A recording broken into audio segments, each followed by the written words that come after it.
Some men measure their wealth in dollars. Russell Phoenix would learn to measure his in the heartbeats he had never heard. The elevator doors opened on the wrong floor. Russell had pressed 4, cardiac intensive care, where his mother lay fighting for her life. But his thumb had slipped, numb from gripping his phone too hard, and he had hit 3 instead. Maternity. The smell hit him first. That particular combination of antiseptic and new life, of hope packaged in powder blue and pink balloons. He should have turned back immediately, hit the button, and corrected his mistake. But something made him walk forward instead. Muscle memory, maybe, or fate wearing the costume of coincidence. He walked past rooms of exhausted joy, past fathers holding bundles like they contained the universe's secrets, past grandmothers crying into their hands. Room 447 stood at the end of the corridor, door slightly ajar. Through the window, Russell Phoenix saw the end of his world. Julia Bry sat in a hospital bed, her dark hair pulled back in a way he remembered from 1,000 mornings. But everything else had changed. In her arms, she cradled an infant. No, 3 infants. 3 separate bassinets surrounded her bed, and as he watched, frozen in the doorway across the hall, she lifted each tiny body in turn, kissing foreheads with a tenderness that stabbed him somewhere below his ribs. Triplets. His legs stopped working. His breath stopped working. Time seemed to rebel against moving forward, because forward meant understanding, and understanding meant facing what he had done. Julia looked different, thinner, older, carved down to something essential. There were shadows under her eyes that had not been there before, a hardness in her jaw that spoke of survival rather than living. But when she looked down at those 3 babies, her face transformed into something he thought he had destroyed forever. Pure, uncomplicated love. A nurse walked past him, chart in hand, and Russell pressed himself against the wall like a criminal. "Congratulations to the mother," the nurse said to someone down the hall. 3 healthy girls after everything she went through. Miracle she and the babies survived, honestly. 3 girls. Russell's mind raced backward. The divorce had been final for over a year now. Before that, weeks of paperwork and lawyers. Before that, the night he had come home and destroyed everything. The last time he had touched his wife had been the night before that confession, when things were already broken, but neither of them knew it yet. The realization hit him like a physical blow. These were his daughters. These 3 lives existed because of a moment he had been too selfish to honor, too broken to preserve. Julia shifted in the bed, and Russell's body made the decision his mind could not. He stepped back, then back again, then turned and walked quickly toward the elevator. His hand shook so badly that it took 3 tries to hit the button. The doors opened. He stepped inside, pressed 4. The cardiac unit greeted him with beeping monitors and the smell of fear. His mother, Delene Phoenix, lay in room 408, hooked to machines that kept her heart beating in rhythm. She looked smaller under the white sheets than he had ever seen her. The surgeon said it had been 6 hours of surgery, and it went well. Said she would recover if the infection did not set in. Russell collapsed into the chair beside her bed and put his head in his hands. "Mom," he whispered to her unhearing ears. "Mom, I found her. I found Julia. And there are 3 babies, 3 daughters, mine. They have to be mine, and she never told me. And I do not know what to do." Delene's monitors beeped their steady rhythm. Her chest rose and fell. The machines breathed for her because her body had forgotten how. "What do I do?" Russell asked for silence. A nurse came in to check vitals, smiled sympathetically at what she must have assumed was a devoted son, and left. The clock on the wall said 8:15. The sun setting through the window painted everything orange and gold, the colors of endings. Russell sat there as the light died and darkness crept in. His phone buzzed 17 times, messages from people who thought they mattered, who wanted pieces of him for reasons that felt distant and meaningless now. He ignored them all. At some point, he walked to the window and looked down at the parking lot. Julia Bry was learning how to be a mother somewhere in this building. His 3 daughters were learning to breathe somewhere above, below, or beside him. He pressed his forehead against the cold glass and closed his eyes. The glass fogged with his breath, cleared, fogged again. Breathing seemed simple until you thought about it too hard and realized how much could go wrong with each inhale, each exhale. How much could be lost between one breath and the next? Sir, a different nurse stood in the doorway. Visiting hours end in 30 minutes. Russell nodded without turning around. Can we call someone for you? You could use some support. No, Russell said. There is no one. The nurse hesitated, then left. Russell heard her soft-soled shoes squeaking away down the corridor, heard the distant crying of an infant from somewhere in the building, and listened to his own heart beating too fast in his chest. He returned to his mother's bedside and sat down heavily, took her hand. It felt papery and cold despite the warm room. I do not know what to do, he said again. I do not have the right to do anything. I destroyed her, Mom. I looked at the woman who gave me everything and decided she was insufficient. What kind of man does that? Deline's face remained slack, peaceful. The machines answered for her. Beep, beep, beep. The mathematics of a heart trying to remember its purpose. Russell stayed until security came to clear the floor. He walked out of the hospital into the parking lot, found his car, a stupidly expensive thing that meant nothing now, and sat in the driver's seat with the door open. The hospital glowed behind him, windows lit up like a vertical city. Somewhere in those lights, Julia was feeding babies, changing them, learning their cries and what each one meant, doing everything alone because he had made sure she had no choice. He sat there for 6 hours. The parking lot emptied around him. The night shift arrived. The lights in some windows went dark while others blazed to life. The emergency entrance saw its parade of ambulances, panic and love arriving too late or just in time. Russell sat in his car and could not make himself leave, could not make himself stay. He could not do anything but breathe and remember and calculate the exact weight of his failures. Dawn started breaking somewhere to the east. The sky went from black to gray to that shade of blue that promises hope or just another day, depending on what you were looking for. Russell finally closed his car door and put his key in the ignition. His hands shook so badly that he dropped the keys twice before starting the engine. He drove out of the parking lot and onto the streets just beginning to wake up. Drove past coffee shops opening doors, joggers starting their routines, and newspaper delivery trucks making their rounds. Drove through a city that was continuing like nothing had changed. But everything had changed. Russell Phoenix had 3 daughters whose first breaths he had not witnessed. He had no right to claim 3 daughters. 3 daughters who existed because of him and despite him in equal measure. He drove home to his empty penthouse and stood in the shower until the water ran cold, trying to wash away the knowledge that would not leave him. He stood dripping on expensive tile in a costly bathroom in an expensive apartment that meant absolutely nothing. His phone sat on the marble counter, silent now. He picked it up, opened the browser, and typed Mercy General Hospital, Maternity Ward into the search bar. His finger hovered over the call button. He did not press it.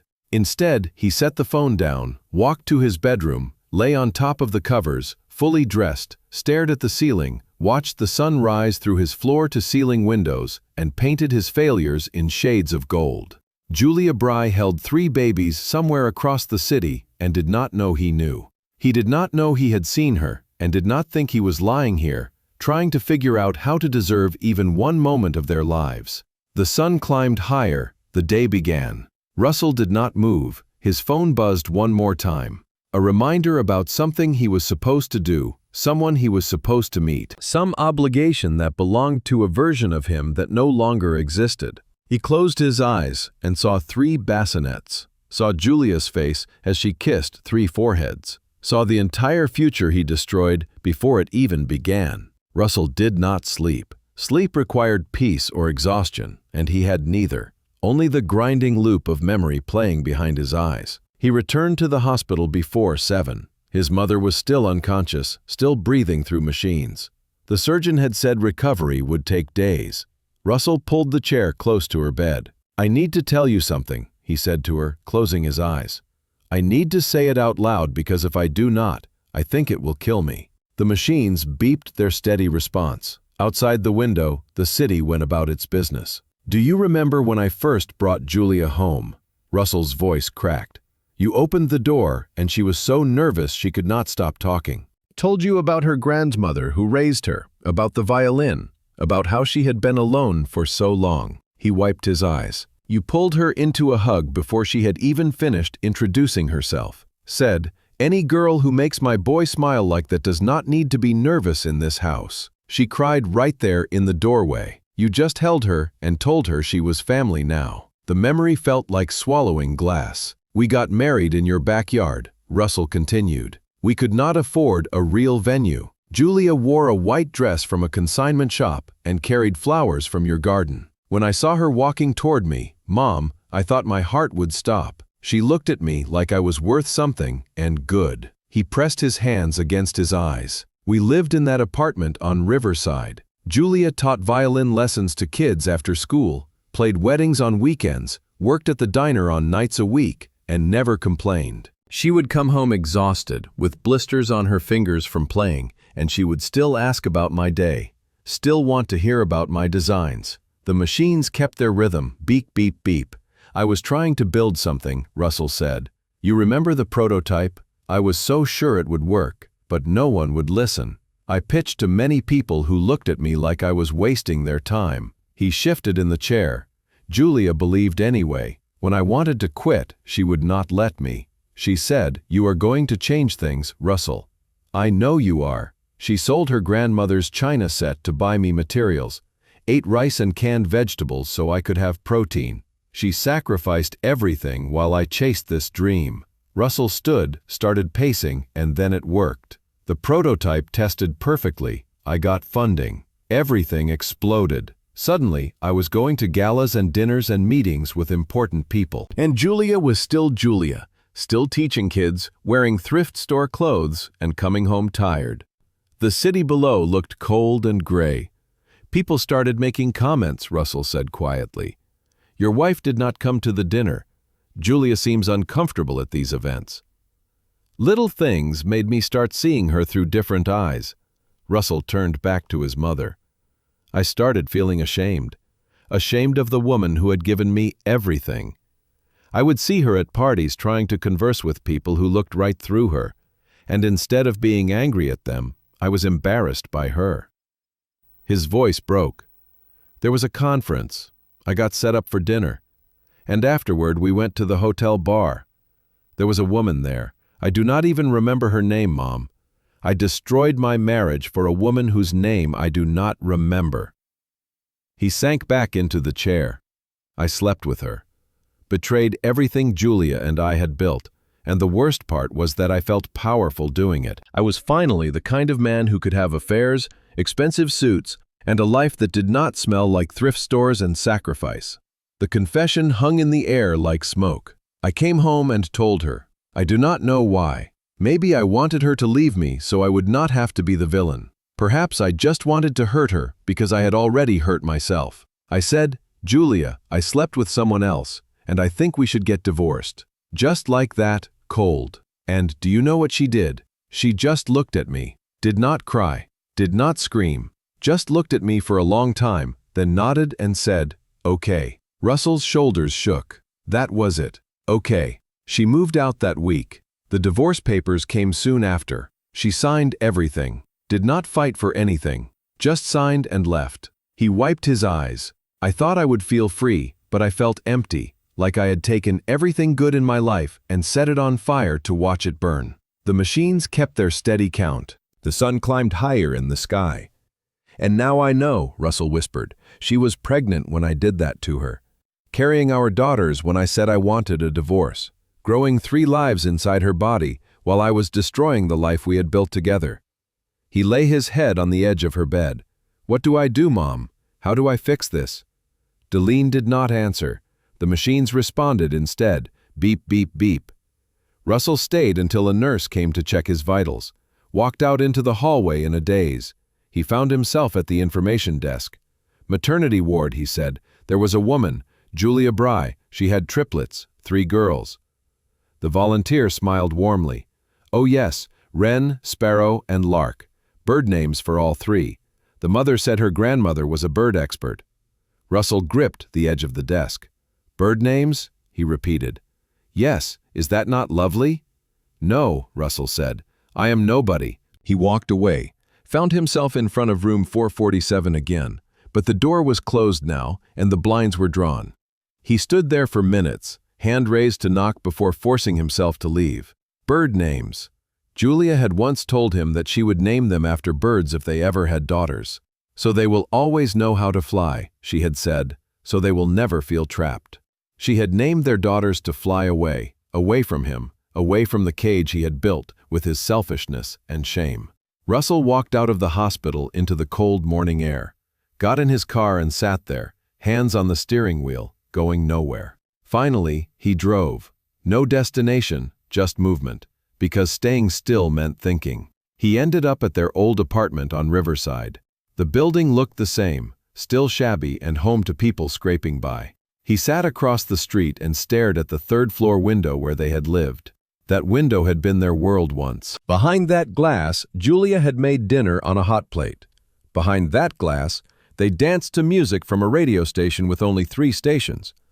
Behind that glass, they talked about futures that felt impossible and perfect.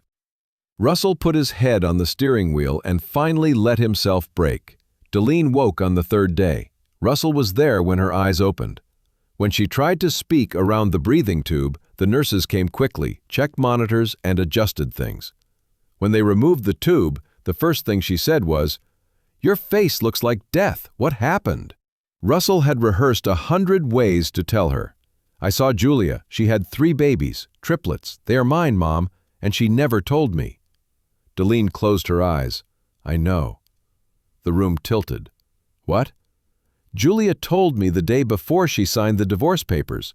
She was 6 weeks pregnant. She looked so broken standing in my doorway. Why did you not tell me?" "Because she begged me not to," Delene said. "She told me everything. How she realized if she told you, you would stay out of obligation, not love. She would not bring them into a home where their father resented their existence. She was protecting me. After what I did, she was protecting those children," Delene corrected. "She said she loved you too much to watch you hate yourself for staying." "I need to see her." "You need to think," Delene interrupted. "What are you going to do? Storm in and demand your rights? Throw money at her. She just gave birth to 3 children alone. Your guilt is not her emergency." Russell sank into the chair. "So I do nothing. Figure out what kind of man you want those 3 girls to know," Delene said. "You may be ready to face Julia. You broke something precious. You have to earn the right even to hold the pieces." Russell drove home in the fog, realized he did not know Julia's address, did not know her phone number. She did not know anything except that she was somewhere alone with 3 babies. He hired a private investigator, then canceled before the man responded. He could not violate Julia that way. A hospital bill arrived at his penthouse. Julia's bill, over $100,000. The address listed a women's shelter. He drove there and parked across the street. The building was gray and institutional with bars on the windows. He watched for days. On the 8th day, he saw her. Julia walked out, pushing a triple stroller that looked barely functional. She was thinner, exhausted, moving like someone who had not slept in weeks. She looked like she had been through a war. Russell's hand was on the door handle, but he watched her struggle down the steps, thanked the security guard, and walked away. He drove in the opposite direction. That night, he paid her hospital bill anonymously. 2 days later, a cashier's check for the full amount arrived. No note, just his money returned. Julia did not want his guilt money, did not want anything from him. He tried anyway. Anonymous apartment listings, baby supplies, scholarship applications. Everything got rejected or returned. Russell started therapy. Dr. Calloway re-listened to his story, then said, "What do you want from me?" "I want to know how to fix this." "You cannot fix destroying someone's trust," Dr. Ree said flatly. "Forgiveness is not something you earn. It is a gift she is not obligated to give. Figure out what kind of man you are, then decide if that man is someone those 3 girls deserve to know." Russell came back every week. Meanwhile, Julia stayed in the shelter, worked night shifts, slept 3 hours, and ate whatever the shelter provided. Russell drove by, watched from a distance, and never approached. One morning, he saw Temperance arrive and Julia cry on the front steps while Temperance held her. Russell gripped his steering wheel and stayed in the car. 3 weeks later, the hospital called. His mother was being discharged. He brought her home, hired nurses, and spent nights telling her everything he was learning about himself. "I was ashamed of being poor," he said. "I made Julia pay for my shame. I could not stand that she had seen me at my lowest." "Maybe it is too late for you and Julia," Deline said, "but those 3 babies deserve a father. Not the one you were, but the one you could become." 2 days later, a letter arrived. Memorial service instructions for Deline Phoenix, specifying that Julia Bry should be invited. "You planned your funeral to force us together?" Russell asked. "I planned for contingencies," Deline said. "Now get me some water." 3 nights later, Russell woke to machines screaming, nurses running, second massive heart attack. He rode in the ambulance, begging her to stay. She died at 4 in the morning, quiet, peaceful, gone. The funeral was scheduled for Saturday. Russell waited for Julia's response. It came on Thursday, a single line. "I will be there for Deline, not for you." Russell spent the days leading up to the funeral in a numb haze. He arranged flowers, selected hymns his mother had loved, and wrote a eulogy that felt inadequate. Every task was a distraction from the looming confrontation with Julia. He had not seen her since the divorce, had not spoken to her since that cold confession in their living room. Now she would be in the same room, mourning the same woman, and he had no idea what to say. The night before, he barely slept, pacing his penthouse, rehearsing words that never sounded right. "I am sorry, it seemed too small. I want to be part of their lives, but it felt presumptuous." In the end, he decided to say nothing unless she spoke first. Let her set the terms, as she always had, since he shattered everything. Saturday morning dawned clear and cold. Russell arrived at the funeral home early and checked every detail twice. The casket was closed, as Deline had requested. Photos of her life lined the walls. Young Deline with her husband, Russell, as a child, and family gatherings. No pictures of Julia, though she had been part of those for years. He wondered if Julia would notice, if it would hurt her. People began arriving, old friends, neighbors, distant relatives. Russell greeted them mechanically, accepting condolences with nods and thanks. His eyes kept drifting to the door, waiting. At precisely 10, Julia walked in alone. No babies, no one with her. She wore a simple black dress that hung loosely on her frame, shoes scuffed from use. Her hair was tied back, face pale but composed. She went straight to the casket and stood there silently, hands clasped. Russell watched from across the room, his heart pounding. After a long moment, she reached into her purse and pulled out a violin bow, old and worn, the horsehair frayed at the edges. She placed it gently on the casket lid, her fingers lingering as if saying goodbye. "Deline bought me my first professional bow," Julia said softly, sensing his presence behind her. "I was 16, living with my grandmother above the music store. I had saved for months, but it was not enough. Deline heard me practicing one day and just bought it for me. $800, like it was nothing. Said I could not make real music with inadequate tools." Russell swallowed hard. "Julia," she turned to face him, eyes dry but shadowed. "That bow got me through auditions, my first symphony job, and our wedding." Her voice caught on the last word. "Do not," Russell whispered. "Please." Julia straightened. "I came for her, not you. She was the mother I never had after Grandma died. She loved me even after you did not." The words landed like blows, but Russell stood still. "The babies are with a friend. I cannot stay long, afternoon feeding." "Please," Russell said, his voice breaking. "Just talk to me." "For what?" Julia asked, her tone flat. "So, you can apologize? Explain? I do not have time for your regret. I have 3 infants who need me constantly, a job that barely covers formula. Zero energy for this. I paid the hospital bill," Russell blurted, immediately regretting it. Julia laughed, a sharp, bitter sound. "Of course you did, and I sent it back. Did you think money would fix this? Buy forgiveness? I was helping. You were easing your conscience," Julia snapped. "Keep it. Keep everything." She turned to leave. "They are mine, are they not? The triplets." Julia paused in the doorway. "Biologically, yes. In every way that counts, No, I have rights. Rights? Julia's voice rose.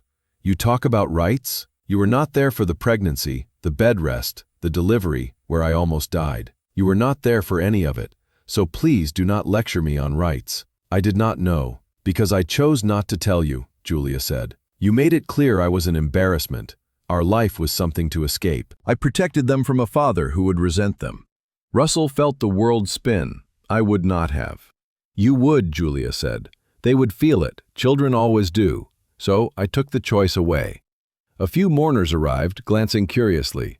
Julia lowered her voice. I have to go. Can I see them, just once? Julia studied him. Why? To check a box? Say you tried? Because they are my daughters, Russell pleaded. I need to know they are okay. They are fine, Julia said coldly. They have a mother who would die for them. That is enough. She walked to her car, an old model with dents and cracks, paused at the door. Your mother made me promise something before surgery, to give you one chance, not because you deserve it, but because she believed in you. Julia started the engine. I do not know if I can keep that promise, but for her, I will try. She drove off, leaving Russell alone in the lot as more cars pulled in.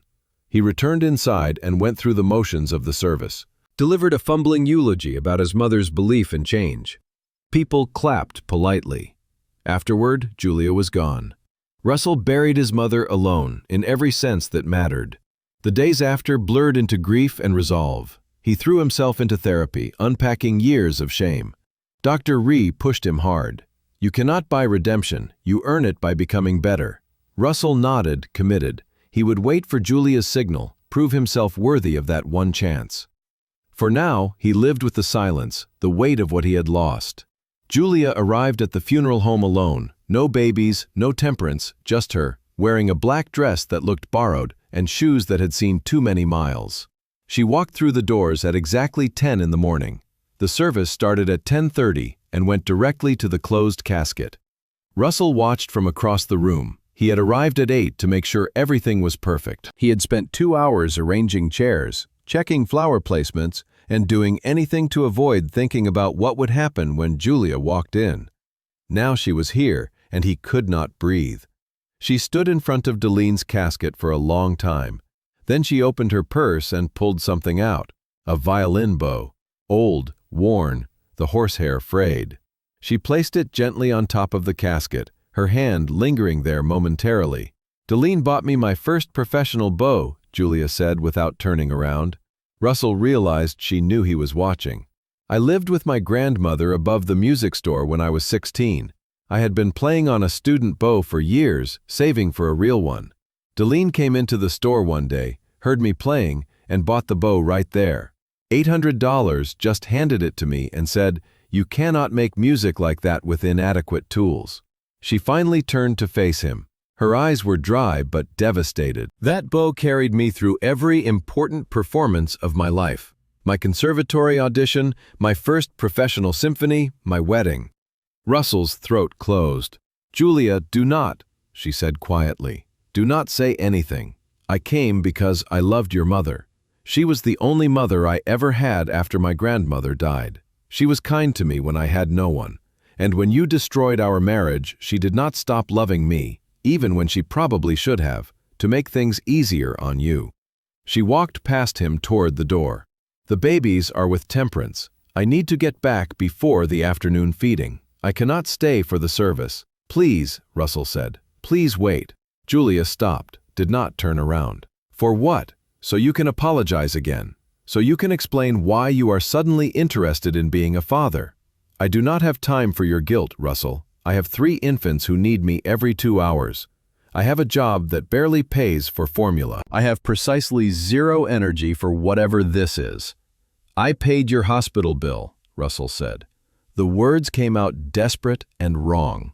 Julia laughed, actually laughed. It sounded like breaking glass. I know, I sent it back. Did you really think I would not know? Could you throw money at this and make yourself feel better? I was trying to help. You were trying to buy absolution, Julia interrupted, finally turning to face him. And I am not selling. Keep your money, keep your guilt, keep whatever fantasy you have built where you get to play hero in this story. She started walking again. Russell followed. "They are mine, are they not? The babies, they are my daughters." Julia stopped in the parking lot. The morning sun was too bright, too cheerful for this conversation. "Biologically, yes. In any way that matters, no. I have rights." "Rights?" Julia's voice went sharp. "You want to talk about rights? You were not there when I found out I was pregnant. You were not there when I worked until I collapsed because I had no choice. You were not there when I spent 8 weeks in bed rest in a hospital alone, praying they would survive. You were not there when they cut them out of me, and I nearly bled to death on that table. You were not there for their first breath, cry, or anything. So please do not stand there and talk to me about rights. I did not know because I did not tell you," Julia said. "And I did not tell you because you had made it very clear that I was an embarrassment, that our marriage was something you needed to escape, that the life we had built was something to be ashamed of. So I made a choice. I chose to protect my daughters from growing up watching their father resent their existence." Russell felt like he was drowning. "I would not have." "Yes, you would have," Julia said flatly. "Maybe not consciously, maybe not on purpose, but you would have seen the trap that caught you every time you looked at them. The obligation that forced you to stay with the woman you were too ashamed to keep. They would have felt that, Russell. Children always think that. So I took that choice away from you." A car pulled into the parking lot. Other mourners are arriving. Julia glanced at them, then back at Russell. "I need to go. Can I see them?" The question came out broken. "Please, just once, I want to see them." Julia studied his face for a long moment.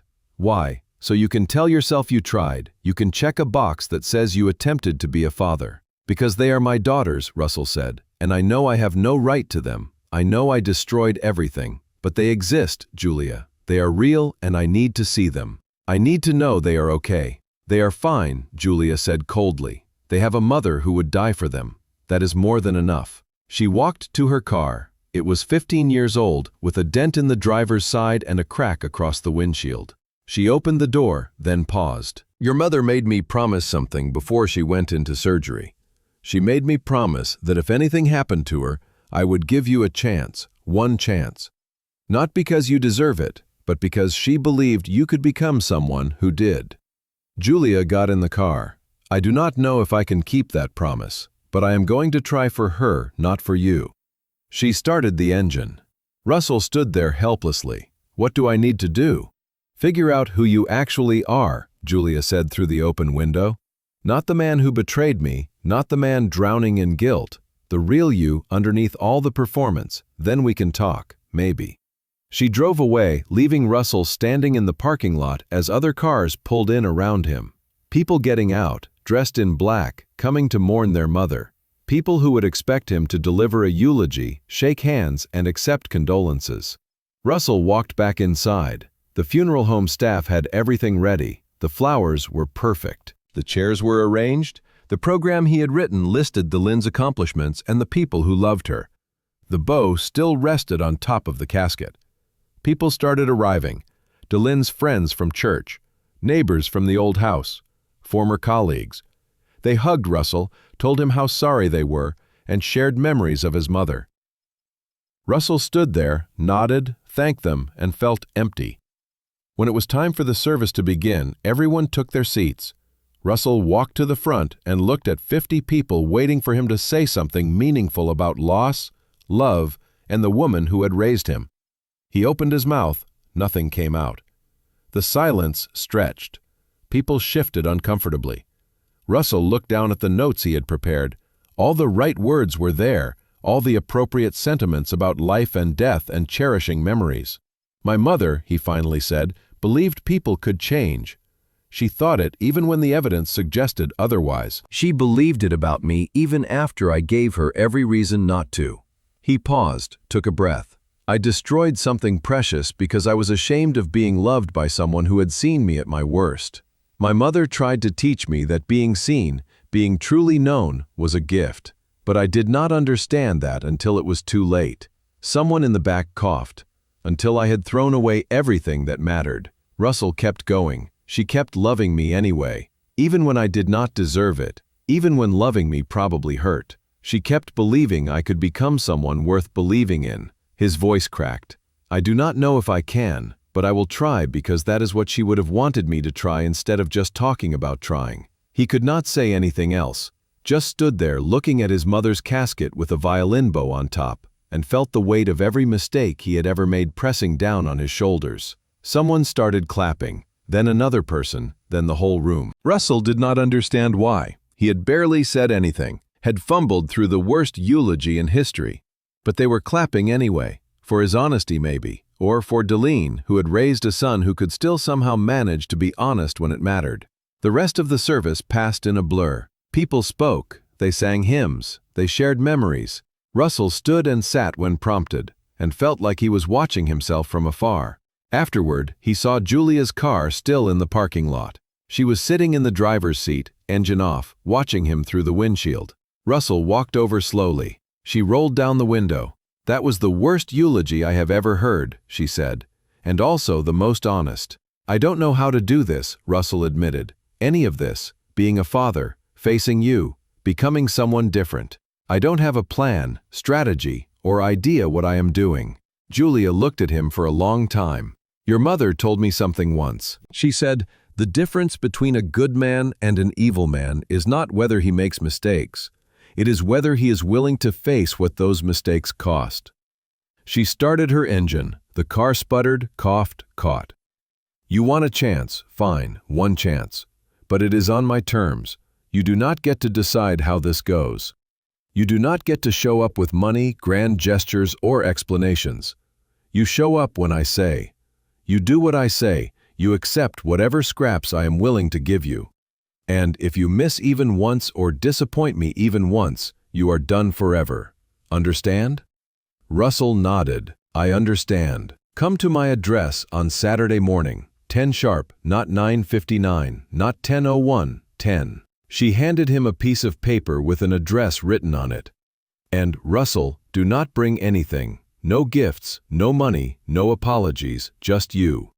She drove away. The car backfired as it left the parking lot. Russell stood there holding the paper like a life raft, one chance. Russell spent the week in sustained panic. He bought books about infants, watched videos about holding babies, feeding them, changing diapers, and took notes like he was studying for the most important exam of his life. Dr. Ree said, "You know this is not a test you can study for, right?" "I have to do this perfectly," Russell said. "I cannot mess this up." "You are going to mess it up," Dr. Ree said calmly, multiple times. That is parenting. The question is whether you will keep trying after you fail. Russell did not sleep on Friday night. Saturday morning he stood in front of his closet trying to decide what to wear. Everything screamed money. He settled on jeans and a plain shirt. No watch, no jewelry. The address led him to a neighborhood he did not recognize.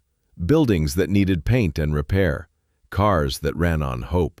Julia's apartment was on the second floor of a building that looked like it should have been condemned. He climbed the exterior stairs, which were cracked and had wobbly railings. He knocked at exactly 10. Julia opened it immediately. "Come in quietly. They are all sleeping." The apartment was tiny, one room serving as a bedroom, a living room, and a kitchen. A bathroom visible through a partially open door. 3 cribs crammed against one wall. Laundry in the corner. Dishes in the sink. Formula smell and exhaustion. This was where his daughters lived. "Sit," Julia said, pointing to a chair at a table that seated 2. She sat across from him. Between them, 3 cribs holding 3 sleeping infants. Russell's throat closed. He could see them now, really see them. 3 tiny humans, each wrapped in mismatched blankets. One had his nose, another had his mouth, the third had his hands. "Their names are Wren, Sparrow, and Lark," Julia said quietly. "Wren is the oldest by 2 minutes. Sparrow was the smallest. They worried about her at first. Lark was last. She got stuck during delivery. They had to." Julia stopped. "They got her out. She is fine now." Russell could not speak, could not do anything but stare at 3 cribs. "You can look at them," Julia said. "Do not touch, just look." Russell stood carefully, walked to the first crib. Wren, bigger than the other 2, has dark hair like Julia's, and his nose is dark. She made small noises in her sleep. Second crib. Sparrow, more petite, delicate. A small tube ran to her nose. Oxygen. Third crib, Lark. She slept with her arms above her head, hands clenched into fists. She had Julia's mouth and his eyebrows, a small scar on her shoulder. "They are beautiful," Russell whispered. "They are mine," Julia said from behind him. "Not yours. Mine. I have earned them. You are here because I am allowing it, because your mother asked me to." Russell turned to face her. "I understand. Do you?" Julia asked. "I have been doing this alone for months. I have learned how to feed 3 babies at once, change 3 diapers in under 10 minutes, and survive on 2 hours of sleep. I did all that while you were living in your penthouse, feeling sorry for yourself." "Yes," Russell said, "I understand." "I do not think you do," Julia said. "You want to be a father. It is not going to be convenient. It will not fit your schedule or make you feel good about yourself." She stood, walked to the cribs. "I do not trust you at all. You will try for a few weeks, decide it is too hard, and disappear. And I am letting you do it anyway because Deline asked me to. So this is your one chance, your only chance. Please do not waste it." "I will not," Russell said. "Here are the rules. 1 hour per week, Saturday mornings, 10 to 11. You come here. You do not bring anything. No gifts, no money, no apologies. You interact with the babies under my supervision. You leave when I tell you. You miss 1 week, you are done forever." "Understood," Russell said. "Your hour starts now." Russell stood there. Julia waited. After a moment, she said, "I will not tell you what to do. Figure it out." One of the babies started crying. Ren went from sleeping to screaming in seconds. Russell looked at Julia. Julia looked back expressionless. "She is hungry," Julia said. "Bottles are in the kitchen. Figure it out." Russell found bottles in the fridge. They were cold. "Do I warm it? Do you think babies drink cold milk?" Russell found a pot, filled it with water, set it on the hot plate, put the bottle in, and waited. Ren screamed louder. The water heated slowly. Russell tested the bottle. Too cold. Waited. Tested again. Still cold. Ren was going hoarse. Finally warm. Russell took it to the crib, picked Ren up carefully, tried to give her the bottle. She turned away. Screamed louder. Russell tried again. She knocked the bottle from his hand. It fell. Milk spilling. "Clean that up," Julia said. "There is another bottle in the fridge." Russell put Ren back. She screamed harder, cleaned up, and got another bottle. Started heating again. His hands were shaking. Ren's cries had woken Sparrow. The second bottle took forever. Both babies are screaming. Finally ready. Russell picked up Ren, positioned her differently, and offered the bottle. She took it. Finally, Russell exhaled in relief. "She is eating too fast," Julia said. "You have to burp her halfway through." Russell had no idea how. He tried patting her back. Ren choked, spat up, and started screaming again. The bottle fell. Sparrow's crying intensified. Now Lark was waking. 3 babies are crying. Russell stood holding a screaming infant with no idea what to do. "Your hour is almost up," Julia said. She stood, took Ren from him. Within seconds, the baby calmed. Julia fed her efficiently, burped her, and settled her. Then she did the same with Sparrow and Lark. 3 babies were all fed and content in 15 minutes. Russell stood covered in spit-up, exhausted, defeated. "I do not know how you do this," he said. "Practice," Julia said, "and necessity. You learn fast when there is no one else." She put the last baby down. "Your hour is up. Leave." Russell walked to the door and turned back. "Julia, save it," she said. "See you next Saturday, 10 sharp."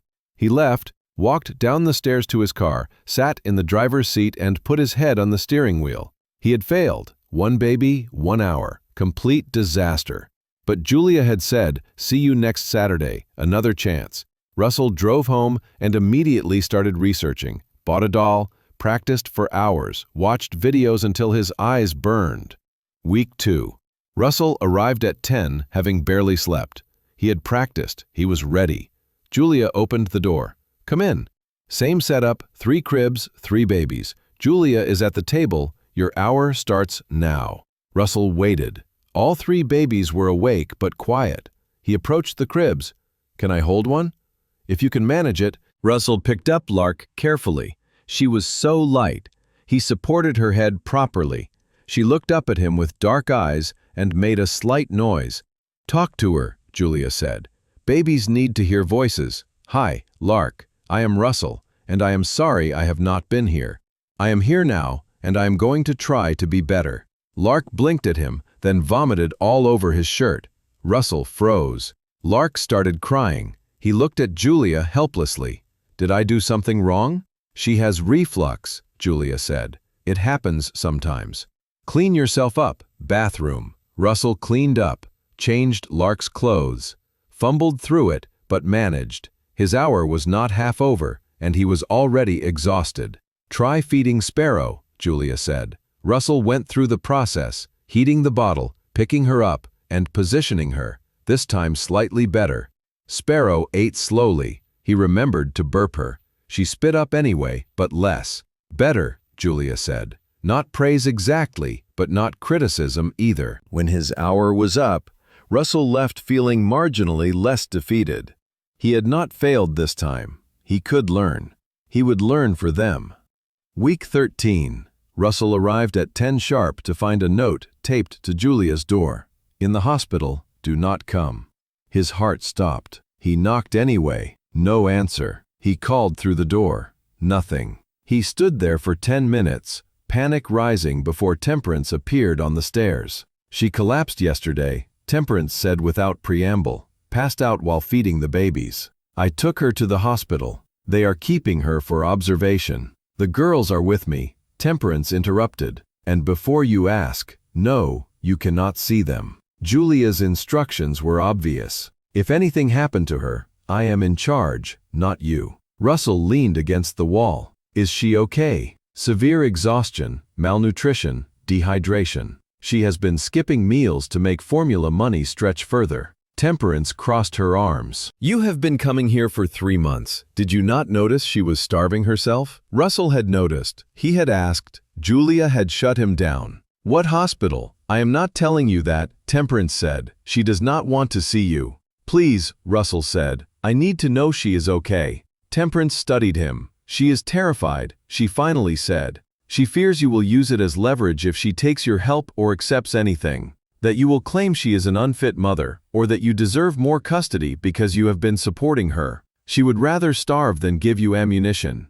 The words hit like physical blows. I would never. Would you not? Temperance asked. Because from where Julia is standing, you are the man who betrayed her and destroyed her entire life. Why would she trust that you would not do it again? Russell had no answer. Temperance shook her head. She will be out in a few days. Stay away until she contacts you. Those are her rules. She left. Russell stood outside Julia's apartment for a long time. Finally went home. Spent the next 4 days unable to think about anything else. I called the hospital and was told they could not release patient information. I tried to hire a lawyer, but I stopped myself. That would only prove Julia right. On day 5, a text arrived from an unknown number. I am home. Come Saturday, same time. Saturday, Russell arrived at 10 to find Julia looking almost translucent. She had lost weight. She did not have to lose. Dark circles under her eyes, but she was home. The babies were back in their cribs. Everything looked normal, except for how clearly nothing was normal. Sit, Julia said. Her voice was tired but steady. Russell sat. Are you okay? The babies are fine, Julia said, not answering his actual question. Temperance took good care of them. They barely noticed I was gone. That is not what I asked. Julia looked at him directly. The hospital wants me to accept state aid, food assistance, housing vouchers, and childcare subsidies. They said if I do not, they will call child services, that I am neglecting my own health, and that makes me a risk to the girls. Russell's stomach dropped. Are you going to accept state aid? Julia laughed without humor. What choice do I have? I can either let the government help me, or let you help me, and at least the government does not come with emotional baggage. I was not offering money, Russell said carefully. You were thinking it, Julia said. I could see it on your face. The man who can solve everything with his wallet is trying to figure out how to make a deposit. I would actually accept. She was not wrong. Russell had been thinking exactly that. What do you want from me then? What can I actually do that will not make this worse? Julia was quiet for a long moment. Then she said, "The hospital gave me an ultimatum. I need help, real help, not money, not anonymous donations, actual physical help with the babies. If I cannot demonstrate adequate support within 2 weeks, they will require supervised visits with the social worker. And if I cannot manage that," she stopped, swallowed, "they will place the girls temporarily with foster care while I recover." The words hung in the air like a death sentence. "They cannot do that," Russell said. "You are their mother. You love them. Love does not keep babies alive," Julia said flatly. "Food does, sleep does, adequate care does, and I am failing at all of those. So either I accept help or I lose them. Those are my options." Russell understood what she was not saying. "You want me to help?"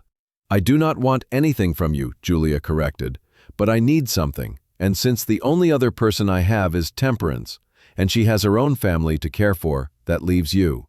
Unless you have got better things to do." "There is nothing better I could do," Russell said immediately. "Then here is how this works," Julia said. "You come 3 times a week, 2 hours each visit. Morning, 6 to 8 before you go to work. You help with morning routines, bottles, diapers, and putting them down for the first nap. Then you leave. No extended visits, no bonding time. You are here to provide practical help, not to play father." "Okay," Russell said. "And you do not bring anything," Julia continued. "No gifts, supplies, or groceries. You buy too much. You show up, you help with the babies, you leave. That is it." "Okay," Russell said again. "And if you miss once or are late even once, the deal is off, and you go back to 1 hour on Saturdays. Or nothing if I decide you are more troubled than you are worth." "I understand," Russell said.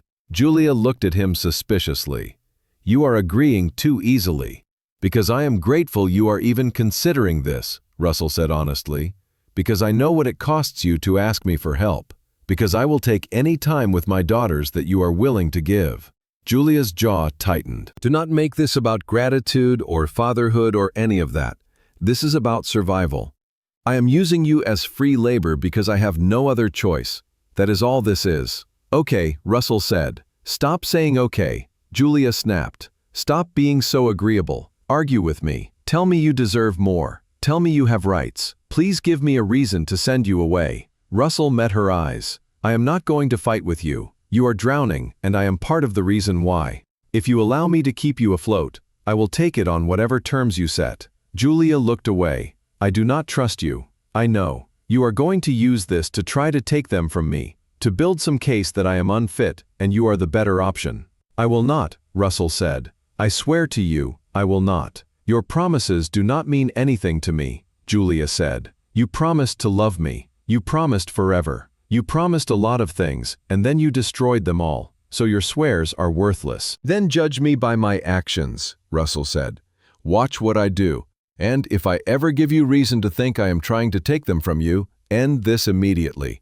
I will walk away. I will sign away my rights. Whatever you want." Julia studied him. "Why? Why would you agree to that?" "Because they need you," Russell said. "They need their mother healthy, alive, and present. And if helping you means I stay in the background forever, it's fine as long as they have you." Something. Julia moved between them mechanically, face slack with exhaustion. Wren needs a bottle. Sparrow needs to be changed. Lark needs to be held. Russell took Lark. She was screaming, her face red and her tiny fists waving. He held her the way he had practiced, supporting her head, keeping her secure. Started walking, swaying the way the book said to do. Lark kept crying. Russell kept swaying. Julia dealt with Wren and Sparrow with the efficiency of someone who had done this 1,000 times. Russell just focused on Lark, keeping her safe and being there. After 10 minutes, Lark's cries diminished to whimpers. After 15, she quieted. After 20, she was asleep against his chest. Russell stood very still, afraid to move and wake her. Julia finished with the other 2, looked over and saw Lark sleeping. "Put her in the crib," she said. Slowly, Russell managed it. Lark stayed asleep. Julia looked at him with something that might have been respect. "Not bad. The 2 hours passed in a blur of bottles and diapers and crying and brief moments of quiet. When 8 arrived, all 3 babies were down for their morning nap. The apartment was not clean, but functional. Julia sat at the table looking dead on her feet. "Go back to sleep," Russell said. "I will let myself out." "You did okay," Julia said. It was the closest thing to praise she had ever given him. "I will be back on Wednesday," Russell said. "Same time." He left, drove to his job at the high school where he taught physics, taught classes in a daze. Came home, slept, woke up Tuesday, and did it all again. Wednesday, same routine. Russell showed up at 6, helped for 2 hours, and left. Julia barely spoke to him, but did not send him away either. Friday, same thing. By the end of that week, Russell had logged 6 hours with his daughters. 6 hours of being useful, present, and something other than the man who destroyed everything. He felt a flicker of hope, small but real. Months passed. Russell settled into the routine. Monday, Wednesday, Friday, 6 to 8 in the morning.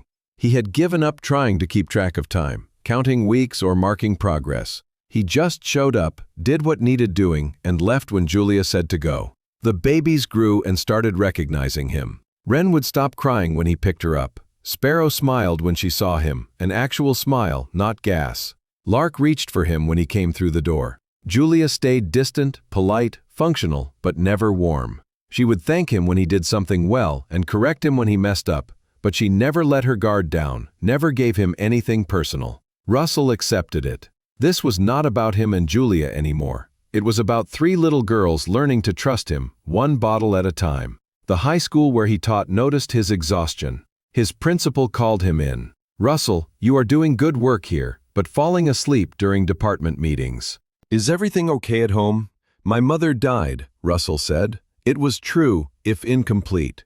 I am still adjusting. Take some time if you need it," the principal said. "We can get a substitute." Russell shook his head. "I am fine. I will manage." He was barely managing. Russell was running on fumes between early mornings with the babies, full days of teaching, and his own life falling apart. But he did not miss a single morning, not once. Monday, Wednesday, Friday. 6 sharp. One Wednesday, Russell arrived to find Julia waiting at the door with an odd expression. "There is something I need to tell you," she said. Russell's stomach dropped. This was it. She was ending their arrangement. He had known it was coming, eventually. She would decide he was not trustworthy, or was not helping enough, or was helping too much. His mind raced through responses. Please, anything to make her reconsider. Julia said that the social worker came yesterday. Final check before they close my case. She saw the babies, saw the apartment, and asked me about support systems. I told her about you. Russell waited, did not breathe. She asked if you were reliable, showed up consistently, helped, or went through the motions. Julia paused. I told her you have not missed a single morning in 2 months, that you have never been late, that the babies are comfortable with you, that you have been, she stopped, looked away, that you have been dependable. Dependable. Coming from Julia, it meant everything. Is she closing the case? Russell asked. She is satisfied I have adequate support, Julia said, which means no more supervised visits and no more threat of foster care. They are leaving us alone. That is good, Russell said. That is really good. It is because of you, Julia said quietly. They would have taken them from me if you had not shown up or missed even once. So, she took. Russell nodded, not trusting his voice. Julia stepped back. Come in. They just woke up. Inside, the routine continued as usual.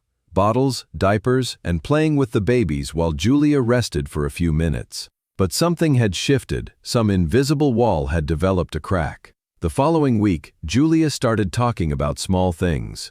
Wren rolled over yesterday, first time. Or Lark is teething, that is why she is so fussy. Information she did not have to share, but did anyway. Russell listened, responded, did not push for more, just accepted what Julia was willing to give. One Friday morning, Russell's phone rang during his time with the babies. I'm sorry, Russell said. I will make it up. Do not bother, Julia said coldly. I should have known you would find an excuse eventually. It is not an excuse, Russell said desperately. A student is in crisis. I am the only one who can help. I will come back tonight. I will spend extra time tomorrow. Just go, Julia said. We were fine before you showed up. We will be fine when you leave. Russell left, torn apart. Dealt with the crisis at school, talked the kid down, connected him with counseling, and stayed until the parents arrived. By the time he returned to Julia's apartment, it was afternoon. He knocked, but there was no answer. He tried calling. She did not pick up. I did not miss by choice, Russell said. There was an emergency. A kid was threatening suicide. I had to be there. There is always going to be something, Julia said. Always a reason why the babies are not the priority.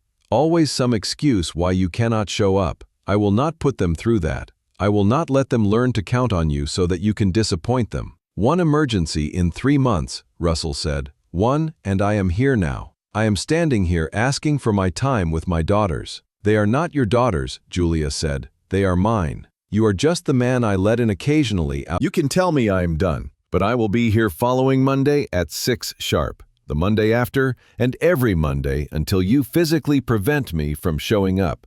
Because those girls deserve a father who does not quit when things get hard.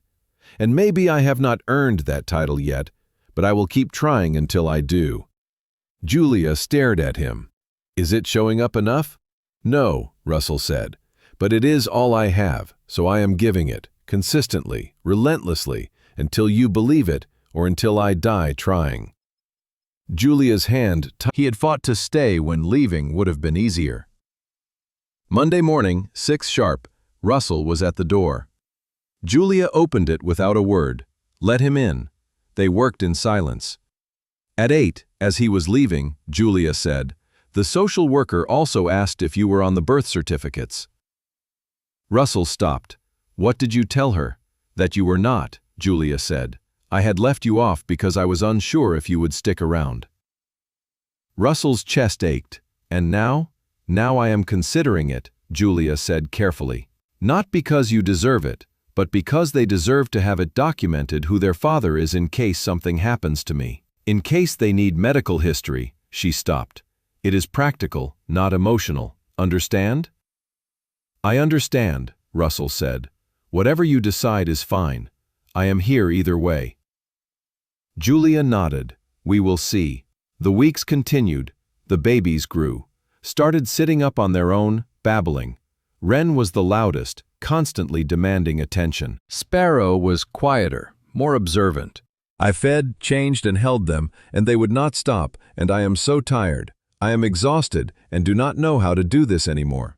Russell got all 3 babies out of their cribs. Somehow, I managed to arrange them on the couch with pillows as barriers. Sat between them, one hand on Sparrow, Lark on his lap, Wren leaning against his side. They quieted gradually, responding to his presence. When did you last eat? Russell asked Julia. I do not remember, Julia said. Yesterday, maybe. Is there food in the cabinet? Russell said. Eat something. I have got them. You have to leave at 8, Julia noted automatically. You have work. I am calling in sick, Russell said. Eat something, then sleep. I will stay until you wake up. You cannot. I can, Russell interrupted. And I am. For once, Julia, let someone help you without fighting. Julia looked at him, at the 3 babies who were calm in his presence, at the offer of help that came with no strings attached. Okay, she whispered. Okay. She made herself. She let go of the couch, looked directly at Russell, and walked 3 wobbling steps into his arms. Russell caught her, laughing with shock and joy, looked up at Julia. Julia was frozen, face unreadable. The moment stretched. Her first step, Temperance said, was breaking the tension. How wonderful. But Russell saw it, saw the pain flash across Julia's face. Wren's first steps had not been to her mother, they had been to him. Julia excused herself, went to the bathroom, and returned composed but distant. The party wrapped up quickly after that. When everyone left, Russell stayed to help finish cleaning. Julia worked in silence. Finally, he said, I am sorry. For what? Julia asked, scrubbing a plate. Her first steps were to me, and I know that hurt you. Julia's hands stilled. Do not apologize for things you did not control. Still, Russell said, I am sorry. Julia set the plate down and turned to face him. Do you know what the worst part is? I am glad she feels comfortable enough with you to do that. I am glad she is bonding with you. And I hate that. I am glad. I hate that. My daughters are learning to love you when you are the man who destroyed me." "I am not that man anymore," Russell said quietly. "Are you not?" Julia asked. "How do I know? How do I trust you will not wake up one day and decide this is too hard? Will you not meet someone new and decide we are inconvenient? That you will not repeat history?" "You cannot know," Russell said honestly. "I cannot prove a future that has not happened yet. All I can do is keep showing up, keep being here, keep being someone you can rely on." Julia said, "I do not want to depend on you," and her voice cracked. "I do not want my daughters to depend on you. I do not want any of this. I want to return to when it was just me and them, and I did not have to worry about whether you would still be here next week." "But I will be," Russell said.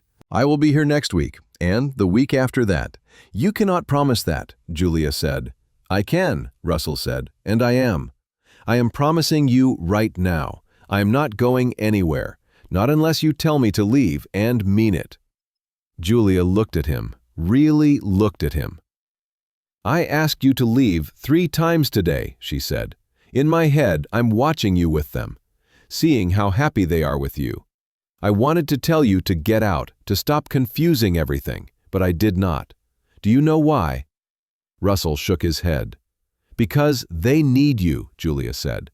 "My daughters need their father, and as much as I hate admitting it, you have become that. You show up, you help, you love them. You are actually being a father. And it kills me that you figured out how to be that person only after you destroyed our marriage." "I was a coward before," Russell said. "I was so terrified of being poor again that I sabotaged everything good in my life. But Julia, losing you, losing them before I even knew they existed, it broke something in me, or fixed something. I do not know. All I know is that I am not that person anymore. I cannot be, not when I have 3 daughters who deserve better." Julia wiped her eyes. "You should leave now." "Okay," Russell said, and started gathering his things. "Not because I am angry," Julia added. "She stopped because I needed to think about what this was becoming and whether I could trust you. Just go, please." Russell left, walked down the stairs in a daze, and sat in his car for a long time before driving home. The following Monday, he showed up at 6 sharp. Julia opened the door and let him in without a word. They worked together in tense silence. At 8, as he was leaving, Julia said, "I am officially adding you to the birth certificates as their father." Russell stopped breathing. "Are you sure?" "No," Julia said honestly. "But they deserve to have it documented, and you have earned at least that much." "Thank you," Russell said. "I know what it costs you to do that." "Do not make me regret it," Julia said. It was a plea, not a threat. "I will not," Russell promised. "I swear to you, I will not." The next few weeks, something shifted. Julia started asking Russell to stay longer, sometimes an extra 30 minutes or an hour. She started telling him about the girl's milestones without him having to ask. Started accepting small things, his help in fixing a leaky faucet, his suggestion for a better formula brand, and his presence during a tough night when all 3 babies were sick. It was not forgiveness, it was not even friendship, but it was something, a tentative truce, a possibility. One morning, Russell arrived to find Julia's friend, Temperance, there. She pulled him aside while Julia was with the babies. "I do not like you," Temperance said bluntly. "I probably never will. You destroyed my best friend." "I know," Russell said. "I do not expect you to like me." "Good," Temperance said, "but I am watching you. I see how hard Julia is working to trust you. I know how those babies are starting to count on you. If you hurt them and disappoint her again, I will make sure you regret it. Understand?" "I understand," Russell said, "and I am grateful Julia has you looking out for her." Temperance studied him. "She is softening toward you. Did you know that? She tries to hide it, but I see it. She is starting to remember who you were before you became who you are. And that terrifies her because what if the person she is beginning to see is not real? What if it is just an act?" "It is not an act," Russell said. "Then prove it," Temperance said. "Keep proving it every day forever, because that is what it will take." Time moved forward. The babies learned to walk. All 3, within weeks of each other, started saying simple words. Mama was first always. Russell waited for data, but it did not come. He did not push it. Julia smiled occasionally, genuine smiles, not the brittle ones she had worn like armor. She sometimes laughed when the babies did something funny, and the sound was like sunlight breaking through clouds. Russell fell in love with his daughters more every day. The way Wren would scrunch her nose when she was thinking. The way Sparrow would pat his face with her tiny hands. The way Lark would curl up against him and fall asleep like he was the safest place in the world. He fell in love with watching Julia be their mother, too. The way she was patient, even when exhausted. The way she sang to them in a voice that was rusty but beautiful. She checked on them 100 times while they slept to ensure they breathed. He did not tell her any of this. Kept it locked away because this was not about him and Julia. This was about 3 little girls learning to navigate a world where they had 2 parents who loved them but could not love each other. One evening, Russell had started staying until the babies went down for the night, helping with dinner and bath time. Julia asked him to stay after they were asleep. "We need to talk," she said, and Russell's stomach dropped. They sat at the small table. Julia took a long breath. "The babies will start asking questions soon about why we do not live together, why Daddy leaves every night, and why Mama and Daddy do not act like Temperance and her husband." "What do you want to tell them?" Russell asked. "The truth," Julia said. "Age-appropriate versions, but the truth. You are their father, I am their mother, and we love them but are not together." "Okay," Russell said. "But I need to know," Julia continued. "Are you in this forever, or is there going to be a point where you meet someone new and we become an obligation instead of a priority? Because I can handle that, but they cannot. So, I need to know now before they are old enough to understand heartbreak." Russell met her eyes. "There is no one else. There will not be anyone else. This is my life now. Those 3 girls are my life. And you?" He stopped, started again. "You are their mother, which means you are part of my life, whether we are together or not. So no, I am not going anywhere. This is it for me." Julia looked at him for a long moment. "I believe you," she said quietly. "And that is the most terrifying thing I have ever admitted." "Why terrifying?" Russell asked. "Because if I believe you and you are lying, it will destroy me all over again," Julia said. "But if I believe you and you are telling the truth, I must figure out what that means. How to co-parent with the man who broke my heart. How can I let you be close to them without letting you get too close to me? How to forgive without forgetting. How do I move forward when still in the wreckage of what we were?" "You do not have to figure it all out now," Russell said.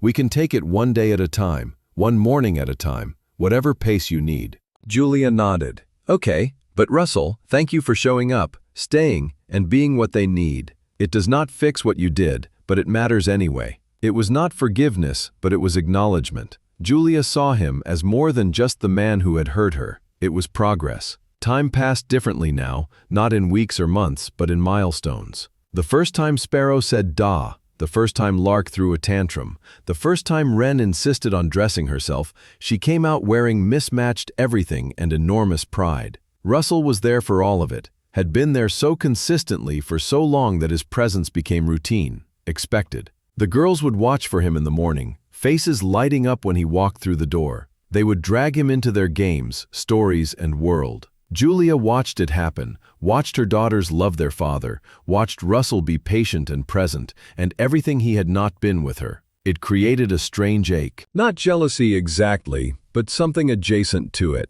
One morning, Russell arrived to find Julia awake, making breakfast instead of grabbing whatever was fastest.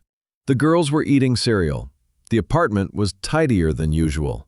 Julia had put on real clothes instead of just pajamas. "Special occasion?" Russell asked. "I have a job interview," Julia said at the symphony. "They are hiring for a session violinist position. It is only part-time, but it is actual music work. I cannot believe they even considered me after I disappeared for so long." "That is amazing," Russell said. "When?" 9:30. "Temperance is coming to watch the girls. I will be back by noon." Julia paused. "Unless you wanted to stay. I know it is past your usual time, but if you could—" "Of course," Russell said immediately. "Stay as long as you need. I will call in to school." Julia looked at him strangely. "You would do that? Call in sick for me?" In a heartbeat, Russell said. This is important. You should go without worrying about them. Something shifted in Julia's expression. Thank you, she said quietly. She left. Russell spent the morning with 3 busy toddlers who suddenly became mobile and opinionated. He made them lunch, got them down for naps, cleaned the apartment because it needed it, and he could. Julia returned at 1, glowing. I got it, she said, the position. I start next week. That is incredible, Russell said, and meant it. Seeing Julia come back to life piece by piece meant more than anything. Over the next few months, Julia started working. Just 8 hours a week at first, then 12. Russell adjusted his schedule to help. Came earlier some mornings, stayed later. Whatever worked. The girls grew, started preschool part-time, made friends, and became tiny people with opinions, preferences, and personalities that astounded both their parents daily. Julia started looking less exhausted, talking about music with the same passion she had had years ago, and seeming like herself again. Russell fell in love with her all over again, watching her return to life, rebuild what he had destroyed, and be strong, fierce, and beautiful in ways that had nothing to do with him. He did not tell her, kept it buried because Julia was learning to trust him as a co-parent, and he would not jeopardize that by complicating things with feelings she did not share. One evening, after the girls were asleep, Julia asked him to stay. They had been doing this sometimes, talking after the babies went down, mostly about logistics and schedules, sometimes about bigger things. Temperance thinks I am crazy, Julia said without preamble. She thinks I have forgiven you too easily, that I am setting myself up to get hurt again. Have you? Russell asked. Forgiven me? Julia was quiet for a long time. I do not know. I have stopped hating you. I have started trusting you. But forgiveness? I do not know if that is possible. You cannot forgive someone for nearly destroying you. No, Russell agreed. You cannot. But I can appreciate who you have become, Julia continued. I acknowledge that you are a good father and have kept every promise you have made to me and the girls you have been. She paused. Dependable, constant, and real. I am trying, Russell said. I know, Julia said, and it is strange because the man I married never attempted. He just was. He was good, kind, and faithful without effort. But you have to work at it. I can see you working on being the person they need. That makes it more valuable because you choose it every day. Russell did not know what to say to that. Julia stood and walked to the window. They will turn 3 soon. 3 years since I gave birth to them alone. 3 years since I decided to protect them from their own father. And here we are, co-parenting, being civil, almost being friends. Is that what we are? Russell asked. Friends? Julia turned to face him. I do not know what we are. We are not enemies anymore. We are not strangers. We are bound together by 3 little girls who need us both. So, we are something. Something I do not have a name for. That is okay, Russell said. We do not need a name for it. Julia nodded.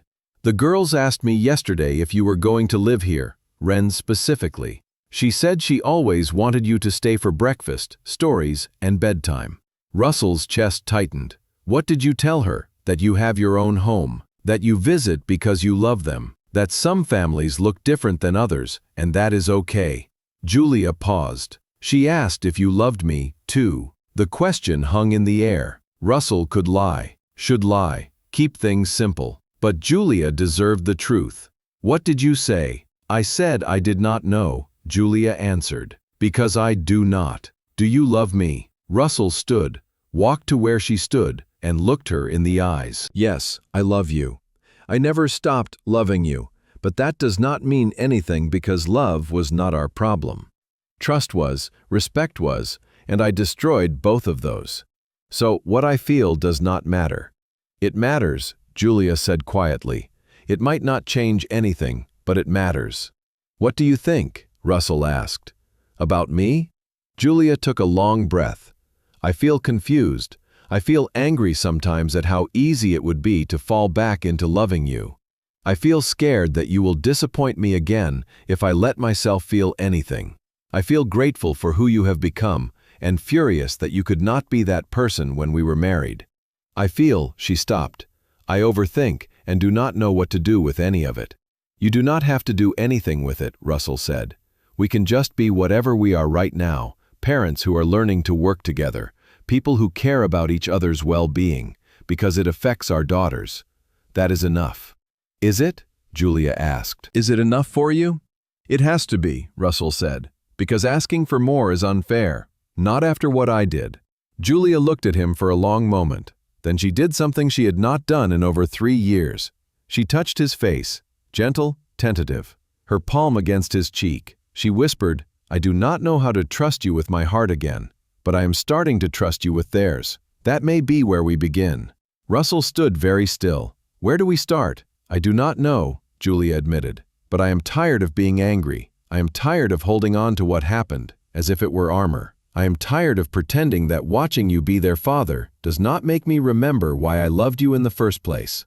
She dropped her hand, stepped back. I am not saying I forgive you. I am not saying we can be what we were, but we can figure out what we are now if you want to.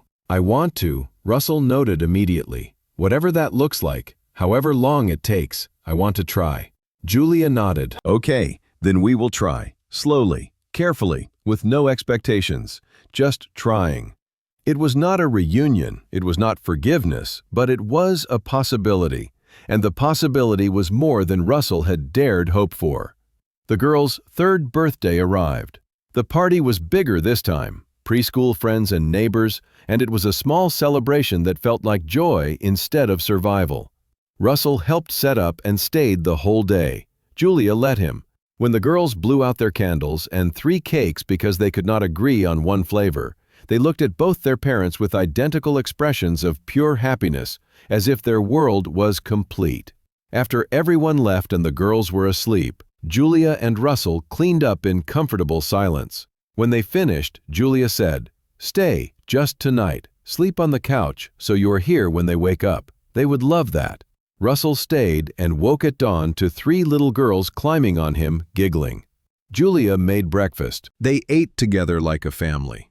It was not perfect, it was not fixed, but it was real, and real was enough. 3 weeks later, on an ordinary Wednesday morning, Russell arrived at 6 to find Julia standing at the door with an expression he could not read. We need to really talk, she said, not about schedules or the girls. About us, about whether there even is an us. Tonight, after they are asleep. This decides everything. Russell nodded, his chest tight with anticipation and fear.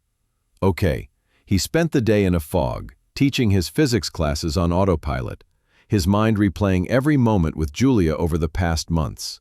Her tentative smiles, the way she had started trusting him with small things, the kiss that had felt like a miracle.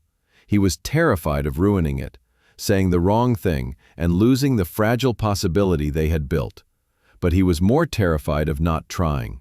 Russell arrived early that evening. Julia opened the door. The babies were already asleep.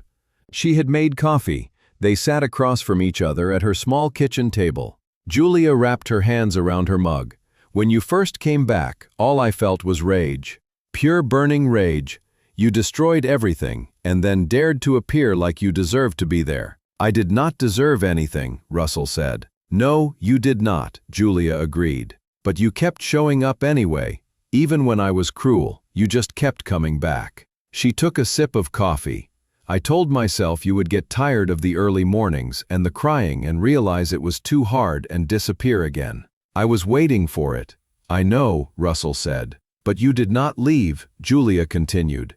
Years of never missing a morning, of showing up sick, exhausted, but showing up. And somewhere in those years, I stopped waiting for you to leave. I stopped seeing you as the man who betrayed me, and started seeing you as just Russell, their father. Someone I could depend on, and that terrified me more than the hate did. Why? Russell asked. Because hate is safe. Hate is armor. But trusting you leaves me vulnerable, and I have spent years building walls to ensure I would never be susceptible to you again. Russell's throat was tight. Are you saying you want to keep those walls up? I do not think I can anymore. And I do not know if that is healing or stupidity. She stood up and started pacing. I need complete honesty. Why did you really betray me? The real reason. Russell had asked himself this question 1,000 times. He said, "I was ashamed of loving you, embarrassed that you had seen me at my absolute lowest. When I became successful, I wanted to erase all of that. But you were living proof that I had been weak, so I tried to erase you." Julia flinched. "That is honest." "The truth is, I was a coward," Russell said. "I could not stand being loved by someone who knew all my failures. Just the fact that you had seen me weak made me want to destroy what we had." "And now," Julia asked, "you have spent years having these 3 little girls see you fail constantly. Why does that not make you want to run?" Russell thought about it. "Because they need me to be human, but you needed me to be strong, and I could not stand that you knew I was not. I punished you for seeing the real me." "That is incredibly messed up," Julia said. "I know." Julia stopped pacing. "Here is what I need to know. If we tried again, would you hate me for seeing you struggle? Because I have watched you be terrible at parenting. I have seen all of it. So if we did this, you would not have to decide later. I have seen too much." "I will not," Russell said. "That version of me is dead. And I am not saying that to manipulate you. I am saying it because it is true." Julia crossed her arms. "Prove it, right now. Tell me something that makes you feel weak, something you would usually hide." Russell took a breath. "I am terrified every single day that I am not enough. Those 3 girls will grow up and realize their father is a mediocre man who got lucky once. I am terrified that you will wake up one day and realize you have wasted years letting me back in. I am frightened that I am fundamentally broken and that no amount of therapy or time or trying will ever fix it." His voice cracked. "I am terrified that everything I am is just performance, that there is no authentic self underneath, and I am most afraid that you will see all that and confirm that I was right to be ashamed." Silence. Julia stared at him. "Thank you," she said quietly, "for trusting me with that." "So, what now?" Russell asked. Julia sat back down. "I want to try. It is not what we were. That is dead, but maybe something new, something built on who we actually are." Hope blazed in Russell's chest. "Are you sure?" "No," Julia admitted. "I am terrified, but I am also tired of being alone. Tired of co-parenting with someone I still have feelings for while pretending I do not." She reached across the table and took his hand. "But we do this my way, slowly, with rules. And the second you make me regret this, I end it. Understand?" "I understand," Russell said. "Whatever rules you need." Julia nodded. "Okay, then we try." "I do not know how to do this," Julia admitted. "I do not know how to date the father of my children." "Neither do I," Russell said. "So we figure it out together." They stayed up talking until midnight about how they would structure this, about what they would tell the girls. The next morning, he arrived as usual. Julia opened the door with a shy smile. "Hi," Russell said back. As Russell was leaving, Julia walked him to the door. "So, we are doing this." "We are doing this," Russell confirmed. "It is going to be messy," Julia warned. "I am going to have moments where I doubt everything, where I remember what happened in panic." "I know," Russell said, "and I will be here through all of it." Julia looked up at him. "Can I try something?" "Anything," Russell said. She leaned up and kissed him, quick, tentative. The world did not end. Russell kissed her back carefully. When they broke apart, Julia was crying. "Why are you crying?" Russell asked. "Because I thought I would never feel this again," Julia said. "But I just kissed you, and instead of feeling scared, I felt hope." The following weeks were strange and wonderful. They went on actual dates. They talked constantly. There were challenging moments. Julia had a panic attack during dinner when Russell mentioned a trip. "You are going away. Just overnight for work, but I can cancel." "No," Julia interrupted. "I need to learn that you going away does not mean you are not coming back. So go. And when you come back, exactly when you say you will, it will help me believe." Russell went, called her multiple times, and returned exactly when promised. Julia cried when he walked through the door on time. Small steps, small victories. Months later, Julia asked Russell to stay the night. Not for anything physical, to be there. "So the girls wake up, and we are both here." Russell stayed, slept on the couch. Woken to 3 little girls jumping on him at dawn. Again, Ren demanded, "Daddy, stay again." Julia looked at Russell. He mouthed, "Your call." She nodded. "Okay, Daddy can stay again." One night, months into their second attempt, Julia sat beside him. "I need to tell you something. I am falling in love with you again. Not the old you, but the actual man who shows up daily. I am falling in love with who you have become, and it terrifies me." "What if this is real?" Russell asked quietly. "What if I really have changed?" "I do not know if I believe in second chances," Julia said. "You have given me thousands of them," Russell pointed out. "Every morning I showed up, and you let me in, which was a second chance. This is different. This is a chance to be mine again, and I do not know if I can survive losing you twice."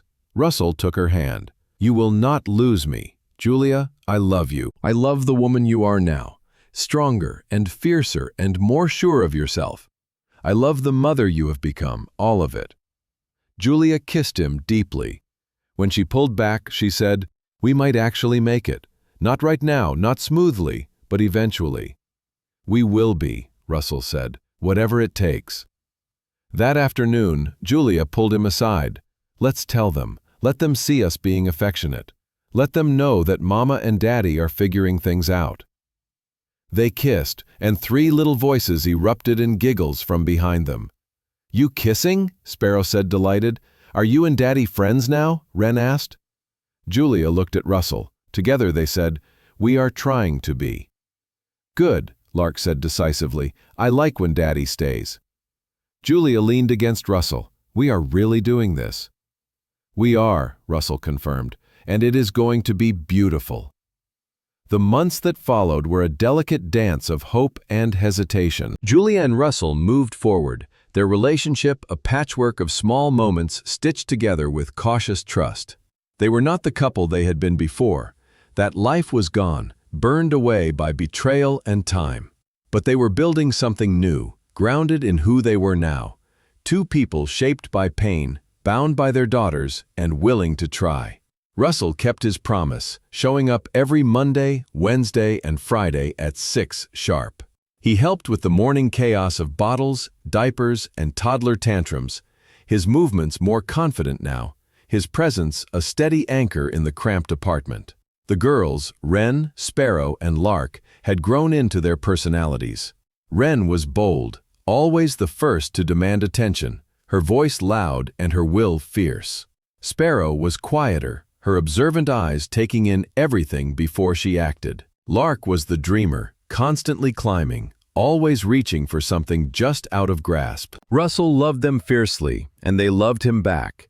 Their small hands tugging at his shirt, their voices calling for Daddy. Julia watched this bond grow, stirring a complex mix of emotions. She was grateful for the father Russell had become, but every giggle, every hug the girls gave him reminded her of what she had lost.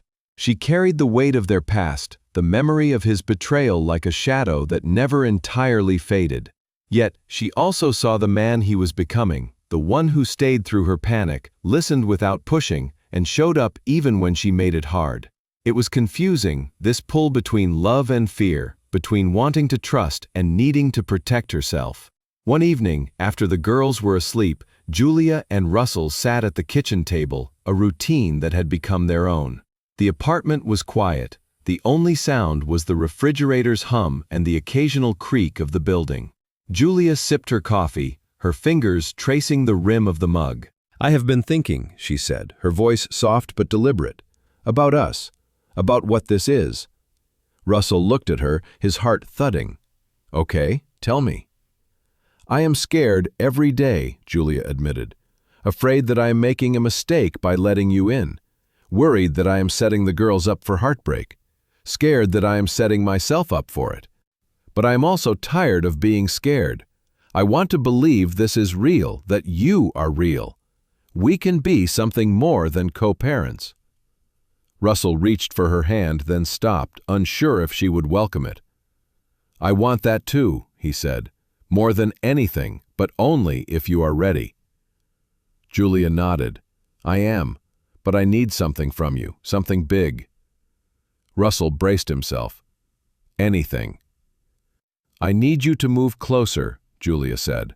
"Not into this apartment, not yet, but closer, somewhere in this neighborhood, somewhere the girls can see you without me feeling like you are a visitor from another world. Your penthouse is too far, too different. It reminds me of everything that broke us. If we are going to do this, I need you to be part of their world, our world." Russell exhaled, the request sinking in. It was not just about geography, it was about commitment, about leaving behind the life that had made him ashamed of her. "I will do it," he said. "I will start looking tomorrow." Julia studied him, searching for any hint of hesitation. "You mean it?" "I do," Russell said. "I want to be where you and the girls are. I want to be part of this, not just a guest." The following week, Russell began searching for a place. He found a small house a few blocks from Julia's apartment, nothing like his sleek penthouse, but close enough to walk to and be there in minutes. He sold his expensive car, which had meant nothing, and bought something practical that fit the neighborhood. When he told Julia, she did not smile, but her eyes softened. "That is a start," she said. "A good start." Their relationship grew in small, deliberate steps. They went on more dates, simple ones, coffee shops, and walks in the park with the girls. They talked about everything, the past, the future, the messy present. Julia opened up about her time alone, the fear of losing the girls, and the nights she had cried herself to sleep in the shelter. Russell listened, his guilt a quiet ache, but he did not try to fix it with words or promises. He just showed up, day after day. One Saturday, they took the girls to a local playground. Wren ran ahead, fearless, climbing the slide before Russell could catch up. Sparrow sat in the sand, methodically building a castle, while Lark clung to Julia's hand, watching everything with wide eyes. Russell pushed Wren on the swing, her laughter filling the air. Julia sat on a bench, holding Lark, and for a moment they looked like any other family. A passerby smiled at them. "You have got a beautiful family," she said. Julia froze, then nodded. "Thank you." That night, Julia brought it up after the girls were in bed. "That woman at the park called us a family. It felt strange, good but strange." Russell nodded. "It felt right to me, like that is what we are becoming." Julia looked at him, her expression unreadable. "Are we a family?" "I think so," Russell said carefully. "Not like before, but something new, something we are building together." Julia was quiet for a long time. "I want that," she said finally, "but I need time. I need to know this will not fall apart when it gets hard. I need to know you will stay, even when I push you away or doubt you." "I will," Russell said. "I am not going anywhere, not ever." Julia reached for his hand, her touch tentative but real. "Okay," she whispered. "Let us keep building." The girl's third birthday had been a turning point, but the months after were the real work. Russell moved into the house nearby, a modest place with a small yard where the girls could play. He brought them over on weekends, letting them run wild while Julia practiced her violin for her new symphony job. She was thriving, her music filling the apartment with a passion Russell had not heard in years. He loved watching her play, loved seeing her come alive again. One evening, Julia invited him to stay for dinner, not as a co-parent, but as something more. They cooked a simple meal of pasta and vegetables together, and the girls giggled as they helped stir the sauce. After dinner, they sat on the floor, playing with blocks, the girls climbing over both of them. Wren looked up at Russell. "Daddy, are you going to live with us?" Russell glanced at Julia, who gave a slight nod. "Maybe one day," he said, "if Mama says it is okay." Julia smiled genuinely, not the guarded one she used to wear. "We will see," she said. "But for now, this is good. This is enough." Russell felt a warmth spread through him, a sense of home he had not known since their early days together. It was not perfect, but it was theirs, and that was more than he had ever hoped for. The new house felt like a promise, fragile but tangible. Russell had settled into the modest home a few blocks from Julia's apartment, its small yard a haven for Wren, Sparrow, and Lark. The girls loved it, running through the grass, chasing each other while Russell watched, his heart swelling with a joy he hadn't known he could feel. Julia would bring them over on weekends, sometimes staying to play, sometimes leaving to practice her violin. The symphony job was no longer just a job. It was her lifeline, a piece of herself she had reclaimed. Russell and Julia's relationship grew steadier, but not without cracks. They were learning to navigate this new version of themselves, a couple bound by love for their daughters and a shared history they couldn't erase. Julia still had moments of doubt, moments where the past surged like a wave, threatening to pull her under. Russell saw it in her eyes, the way they would harden when he got too close, the way she would pull back after a moment of warmth. He didn't push. He had learned that trust was not demanded but earned, one quiet moment at a time. One Saturday, Russell was in his yard, pushing Lark on a small swing he had built. Wren and Sparrow were digging in a patch of dirt, their laughter mixing with the hum of a distant lawnmower. Julia sat on the porch steps, watching, her violin case beside her. She had a solo performance that evening, her first in years. "You nervous?" Russell asked, glancing over. "A little," Julia admitted. "It has been a while since I played for a crowd that big." "You will be incredible," Russell said. "You always are." Julia smiled, but it was tight, guarded. "Thanks." She stood, brushing off her jeans. "I should go. Rehearse a bit before tonight." "Want me to come?" Russell asked. "Bring the girls? They would love to see you play."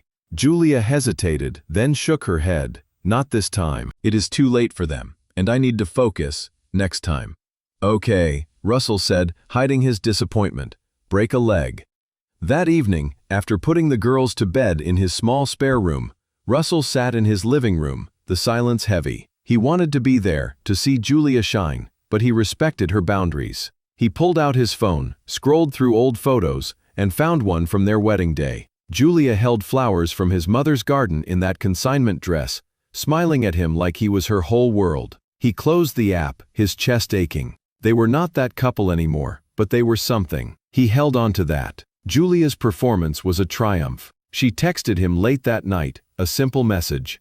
"It went well. Thanks for watching the girls." He replied, "Proud of you. Always." The next morning, she came to pick them up, looking lighter, her eyes bright with a spark he hadn't seen in years. The girls ran to her, babbling about their night at Daddy's house. Julia listened, nodding, then looked at Russell. "You built them a swing?" "Yeah," he said. "They love it." She nodded with a small smile. "That is good." The weeks passed, their routine solidifying. Russell was at Julia's apartment every Monday, Wednesday, and Friday, helping with mornings. On weekends, the girls often came to his house, their toys scattering across his once pristine floors. Julia started joining them more, staying for meals, sometimes lingering after the girls were asleep. They talked about small things, the girls' preschool, Julia's music, and Russell's students. But the bigger things lingered unspoken, a tension neither wanted to break. One evening, after a particularly chaotic dinner where Wren spilled juice and Lark refused to eat anything but bread,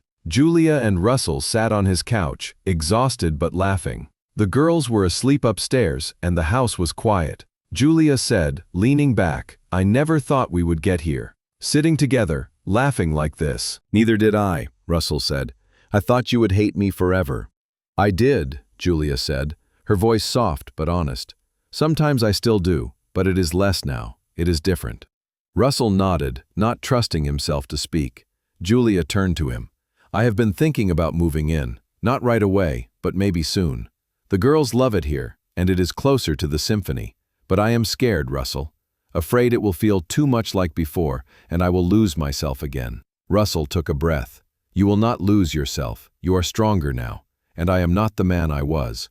I will not let you disappear." Julia looked at him, searching his face. "You mean that?"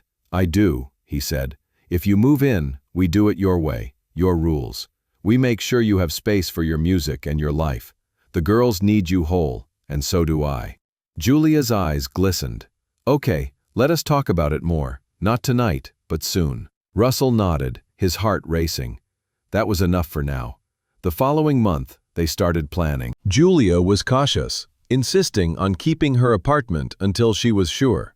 Russell agreed, helping her map out logistics, how they would share the space, and how the girls would adjust. They told the girls together, sitting them on the living room floor. Wren clapped, Sparrow asked if she could bring her stuffed owl, and Lark hugged Julia tightly. It felt right, but fragile, like a house of cards waiting for a breeze. One night, as they were packing Julia's apartment, she found an old photo album. Pictures of their early days, their tiny riverside apartment, their wedding. She sat on the floor, flipping through it, Russell beside her. "This feels like a lifetime ago," she said. "It was," Russell said. "We are different people now. Better, I hope." Julia looked at him. "I think so, but I am still scared." "I know," Russell said. "I am too, but we are doing this together." The move happened slowly, over weeks. Julia brought her things in stages. Her violin first, then clothes, then the girls' toys. The house started to feel like theirs, not just his. The girls adapted quickly, their laughter filling every corner. Julia's music echoed through the house, and her practice sessions were a soundtrack to their new life. Russell found himself humming her melodies, even at work, his students teasing him about his newfound cheer. One evening, after the girls were in bed, Julia and Russell stood in the kitchen, washing dishes side by side. The domesticity of it struck him, how far they had come. Julia bumped his shoulder playfully. "You are not bad at this," she said. "Dishes?" Russell asked, grinning. "Or this whole thing," Julia said, gesturing vaguely. This family." Russell set down the plate he was holding. "I am trying, every day." "I know," Julia said, "and I see it. I see you." They stood there, the sink dripping, the house quiet except for the faint sound of the girls' soft snores upstairs. Julia reached for his hand. "We are going to be okay," she said. "Not perfect, but okay. Maybe even good." Russell squeezed her hand. "Good is more than I deserve." Julia shook her head. "Stop that. You are not that man anymore. We are building something real. Let us keep it that way." They kissed, slow and sure, the weight of their past still there but lighter now, overshadowed by the life they created. As always, the girls woke them at dawn, demanding pancakes and stories. Russell and Julia moved through the morning together, a team, their rhythm imperfect but strong. It was not a fairy tale but theirs, and that was enough.